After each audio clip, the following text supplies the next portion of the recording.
Xamir qorib, somsani ukasi bo'lishga nomzod turkcha bo'rik tayyorlaymiz.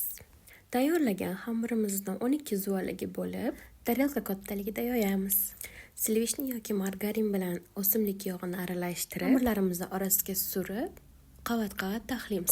Ko'pginadan yog' surishni unutmaymiz. Nachinkasi uchun piyozni yaxshilab qovurib, tomat bilan aralashtirib, nachinkalarimizga aralashtirib olamiz. Men 2 xil nachinka tayyorladim: ismaloqli va kartoshka pyureli. Soat tindirilgan xamirimizni olib, qo'limiz bilan shunaqa tortib ochamiz. Oxirida shu chekkasida qolgan qalin qavatlarni olib tashlaymiz. Chekkalardan qatlab, nachinkasini solib o'raymiz. Aytgancha, kartoshka pyurelik nachinkaga piyozni men ko'rsatganimdek qilib bir marta tayyorlab ko'rsiz, doim shunaqa tayyorlaydigan bo'lasiz.